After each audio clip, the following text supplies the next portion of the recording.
Welcome to the Pitcher Nail Down. I'm Jason Gilbo. With me is Justin Elick, looking at pitching for tonight's 6-game slate. Definitely some notable names going tonight. Cole Hamels is back. Carlos Carrasco, Chris Sale, Jose Barrios. I mean, definitely good pitching on a 6-game slate, but you and I were kind of talking. It's like not any of these guys are really in terrific matchups. No, I mean, this is still the best Monday slate we've got for pitching in a while, but I think it'll be a fun slate because, I think Sale obviously will dominate ownership like he does, but like you mentioned, he's had some issues with these Minnesota bats in the past. Obviously, more of a hitter's park there at Fenway than anything. And, with a good pitcher opposing him, Minnesota's been hitting the ball much better than Boston recently. So I don't think I'm not saying I would fade Sale by any means. If you're playing cash games, I think you still just go ahead and play him because you can still get plenty of bats with him. I mean, especially, I guess more so on FanDuel, he's 11-7.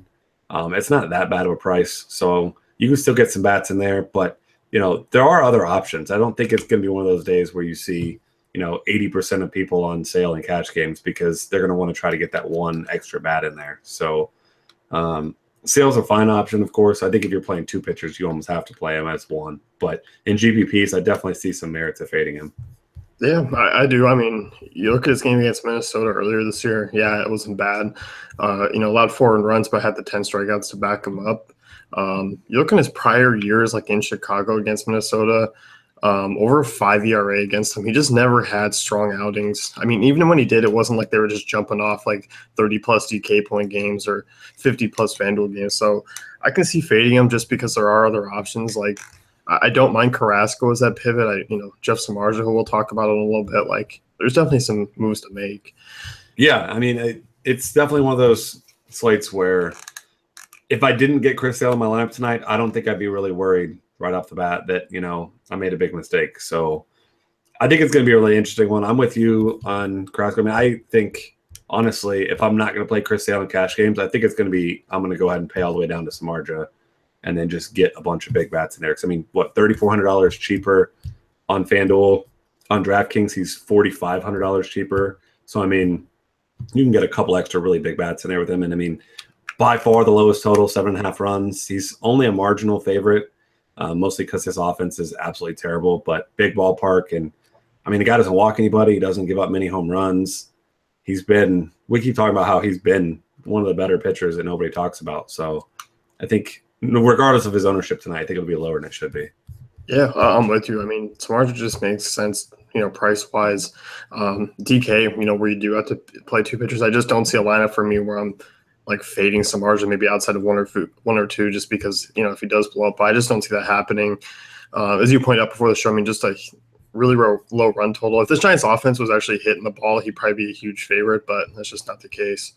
Yeah, and, I mean, really, if you look at his numbers, I mean, okay, looking at ERA, of course, not a predictive stat, but 4.74 ERA for Samardzija, 2.85 for Sale. But then you look at xFIP, 3.01 for Samardzija, 2.63 for Sale. Sierra, 3.16, 2.61. Strikeout rate, I mean, obviously Samardzija's lower, but still 27%, 3% walk rate. I mean, I'm not saying he's Chris Sale, but I'm saying his numbers are much more like Chris Sale's than really anybody else on this slate. I mean, and the fact that he doesn't walk anybody, he always eats up innings, always has that potential to pitch 7-8 innings. And, really, Barrios has shown that recently. I mean, not consistently for any amount of time yet. Carrasco never pitches deep. I mean, he's like a 6 innings max usually. Gio Gonzalez, same thing. I mean, really, if you're looking for guys going to eat innings, I mean, Samardzija's, I think, the easy choice tonight. Yeah, I'm with you. I mean, he's my favorite pitcher on the board. I just look at this Rockies team. They dropped to, below average numbers when they're on the road. Over the last month, I mean, 23% strikeout rate, 138 ISO. They haven't been hitting for a ton of power. We haven't really seen it out of these guys. I mean, outside of like Blackman and Arenado, I'm not really worried about anyone, especially in that ballpark too. Yeah. I mean, I really don't worry. And he's a guy that, I mean, you and I have been high on all season, really. So it's not going to change today. And like I said, I don't feel bad having him over Sale tonight. Obviously, he doesn't have the ceiling, but I think his floor is really just as good as Sale's tonight. Yeah, I'm with you. We'll talk about Jose Barrios, on the road pitching against Sale. Huge underdog, as kind of expected. We were talking before the show. It's just Vegas loves tossing out these high totals on these teams that just aren't that good this year offensively. Because, it's the same thing with the Cubs. They'll have 5-run totals. The Red Sox will have 5-run totals, and their offense has been bottom 10 this year. Yeah, and I mean, Red Sox, like you said, bottom 10 over the past week. They've scored 28 total runs, which is, I think, 9th worst in all of baseball. Yeah, against bad pitching, too. Yeah, 5% walk rate. I mean, they're not good at anything right now. They're not hitting the ball. I mean, it's even like Mookie Betts has been pretty good, but not great. Nobody in that lineup has been very good. I mean, I think it's less of a trend now and more of that's just what it is. I mean, they're just an average offense, and that's about it. I mean, most of their guys, think about the heart of that order: Hanley Ramirez, Dustin Pedroia, Mitch Moreland. I mean, these are all, I won't even say has-beens because Moreland kind of was and never was, but I don't know. These guys they're good, but not great. No, I think this is a scenario. I mean, the only plus is that the Red Sox just don't strike out. 18.6% strikeout rate against righties this year. But yeah, I mean, bottom 10 ISO, there's just not a lot of power here. Barrios is missing the bats. I mean, that curveball is filthy. I don't care what team you are and how much you strike out. That curveball is absolutely filthy. Yeah, and I mean, just the fact that he's pitching deep now, it's, before we were kind of hoping, early in the season, you're hoping he gets you 5-6 innings and he's going up 8-9 strikeouts type of thing. But 0.74 whip, he's not giving up any base runners. Last 2 games, he went 8 innings in each one, 14-2 strikeout to walk ratio. So the walks, he has had issues with it in a couple games this year, but I mean, he's allowed 2 or less earned runs in 6 of 8 starts. I mean, he's played some pretty good offenses. I mean, obviously, the toughest offense he played, he kind of struggled against, but 8 innings in 2 straight games, I don't care who you're playing against. I mean, that's really good. And I think I can't believe he's such a small favorite or such a big underdog. I mean, I think if you're a gambler, if you're going to bet games, like, I don't think betting him tonight is a bad idea at all. I mean, you're getting almost 2-1. Yeah, I like Barrios a lot. And I just look, all right, you know what? Red Sox don't strike out a ton. He went on the road at San Francisco and struck out 8 Giants bats, and Giants are kind of a similar team where not a lot of power, just a contact 1 through 9 team. Like, that's kind of how I resemble the Red Sox right now. So I mean, I think Barrios still has 7 or 8, strikeout upside. I mean, hell, we saw Bundy toss 6-7 strikeouts against him earlier this year. Yeah, exactly. So I mean, and we saw it. CC Sabathia went like 7 shutout innings. Yeah, Tanaka. I mean, it was like all these guys was just, we always say, they don't have any strikeout upside, but with some of these guys that like Barrios and the higher end strikeout guys, like, it doesn't matter a ton. No, it really doesn't. So, I mean, I guess we've been hyping him up a lot, but I'm totally fine with like a Barrios Samardzija on a 2-pitcher site. Yeah, I am too. I mean, I like him. I think it's going to be a low scoring. I don't see that over hitting for Boston. We'll talk about the other big guy, Carlos Carrasco, going up against Texas. Texas coming off a pretty good series in New York. I don't know. I feel like this is a weird spot for Carrasco where, like, he could dominate because Texas does strike out a ton, but I could also see, like, him laboring through 5 innings. Yeah, I mean, the concern for me with Carrasco is still he has those kind of blow-up innings where he can't find the strike zone, and he has those issues. And, I mean, this year, I mean, what's his walk rate's been pretty good, 6.5%. I mean, that's about as good as he's ever been there. But, you look over recently, 5.9% over the last 30 days, which is good too. But he's still just, I mean, he's pitched into the 7th inning, 3 times in his last 1, 2, 3, 4, 5, 6, 7, 8, 9 starts. So he did have 2 straight 8-inning outings early in the season, but I mean, recently it's been pretty much, I mean, he had 4 1/3, 5 1/3, 6 1/3. So I know he's getting strikeouts, but he's not a guy I can really rely on to pitch deep. And, it's still, I don't know, Texas is that lineup that all of a sudden has been hitting really well. I know it's kind of guys like Carlos Gomez that you don't think are going to maintain it necessarily, but I don't know. I do like the fact that he's pitching at home. So I like him. He does have the big-time strikeout upside too, but I don't think he's a cash game guy for me today. I don't think so either. I mean, over the last month, Rangers 27% strikeout rate. But you also look, I mean, they're top 10 in runs as well. So they're really boom or bust. The good thing is, like, this ballpark is, like, neutral. I don't see a lot of home run power. Like, I'm not chasing guys in progressive field. So I mean, Carrasco might be able to keep them guys at bay.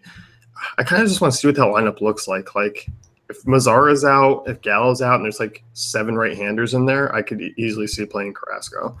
Yeah. Oh, absolutely. So I mean, I don't know. It's going to be a fun slate where you've got so many options there. But I think, honestly, of these top guys, for me, I think Carrasco is kind of the 4th. And I kind of hate to say that, but I mean, when you factor in price there as well, I don't know. I think it's just a situation where, it looks like a little bit of rain. Am I seeing this? Not much, right? No, like oh boy, we 15%. got a little bit of rain here in Cleveland. 15%. Yeah. But, oh boy, patch me through, Johnny. We got a little bit of rain coming in. I don't know. I'll definitely play him in GPPs, but I mean, for me, I think my tournament combo will probably be Berrios and Samardzija. Yeah, no, I'm with you. You want to talk about some of these other good, like Gio Gonzalez? You know how I feel about Gio Gonzalez, but Cubs kind of suck. Oh man, I don't know. I think for me, I mean, anytime the Cubs have been facing a lefty recently, and I mean, Chris Bryant has not been very kind to me in these spots either. But you know, Javi Baez has been mashing lefties. He's 2,700 on FanDuel, still really cheap. You know, so he's a guy. I'll play him, and I'll probably play if I can afford it. You know, Chris Bryant, 4th most expensive guy on FanDuel.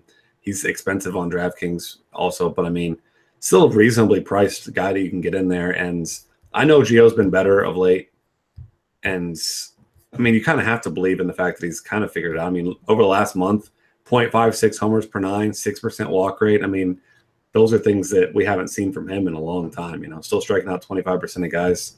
So I think if you're going to consider one of these other guys, it's got to be him. But I mean, I guess I don't feel that bad about it. I want to hate that move, but the Cubs really, we keep saying it, there might just not be that good of an offense anymore. Like I look at that lineup, like Gio Gonzalez not bad at home. You know, it's Chris Bryant, it's Wilson Contreras, it's as you said, Baez. I mean, then you get like Ian Happ and Albert Almora and this Mark Zaginus guy. I don't even know who the hell he is. Like at least Schwarber's gone. I mean, there goes those 2 strikeouts. Thanks a lot. I know. But I don't know. I could actually see maybe like a multiple lineup if I'm just playing 20, throw him in a couple. Like I usually just hate on Gio and instantly don't even consider him, but at home he might not be the worst move. Yeah, I'm with you there. I think he's a guy. I mean, I still don't like playing him at all. But like you said, it's 6-game slate.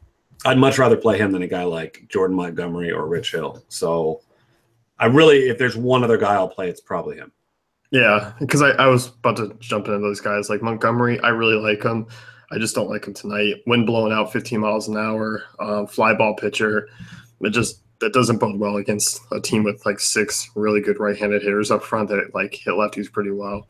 Yeah, I mean that's the team with those extreme splits, lefties and righties, and they've been murdering lefties. So I'm with you. I think Montgomery will have a decent amount of ownership tonight, but not for me. I think no. Maybe one other guy. I mean, you mentioned him. We were talking before the show. German Marquez, if he plays, I mean, if he gets that crappy Giants lineup, I mean, they're not good. And that's a good pitching ballpark. He just, outside of course, San Diego, he had 8 strikeouts also against the Cubs, which seems kind of fluky now, 8 against Arizona. But recently, I mean, 3, 2, 5 strikeouts, like not, he hasn't been pitching deep really, aside from that one game where he went 8 innings. So he doesn't really have much upside, but I guess if you're going to go cheap, you know, if you want to get some big bats, I just don't feel the need to pay all the way down there because I can get all the bats I want with a guy like Samardzija. So I guess if you want a secondary cash guy, you want to be a little different. Maybe you play him with somebody, but I don't know. I'm not excited about it. No, the strikeout upside's really not there. You're just kind of hoping that he gets that quality start and that's it. Like he needs to get 15 points for me, and like he just hasn't done that since May. Yeah, exactly. I'm just not excited about it. No, I can see the play. Like I can see playing him with someone who does have a higher strikeout upside and stacking some bats, but I just look and go, you know what? I'll find the extra 900 on DK. I won't even consider Marquez on FanDuel. I'm just talking DK, but I'll find the extra 900 to just play some Marja. Yeah, I'm totally with you there. So you and I both agree. No Rich Hill. Just no. I don't play him. Not gonna happen. Not a chance. He just doesn't go deep into games. He just walks too many guys. Angels don't strike out. He's not finding the play. I'm done. Rich Hill's done. Yeah, that's a straight up no for me. That's a no for me, Bob. All right, recapping here. You and I in agreement. Basically, Samardzija comes in points per dollar. Our favorite play here. Yeah, I feel like that's a trend. He's been pitching a lot of Mondays, and we've been on him a lot. And yeah, it's a great spot, great ballpark. Only low total on the board. Yeah, price considered for sure. Yeah, I'm with you. I think it's between after that. It's tough, man. Those three: Carrasco, Berrios, Chris Sale. I mean, I think Carrasco might grow on me, especially if I see that Texas lineup. So maybe I might put him as my number 2, actually. I'm going to take Berrios, but it's close. Yeah. So Chris Sale 4 or 3 for you? He's 3. Carrasco's 4 for me. All right. Yeah. Let's make sure we're saying price considered, because I know we already said that. But yeah, price considered. I mean, of course, Sale's still an awesome option, but I'm fine with not having him if it doesn't work out that way.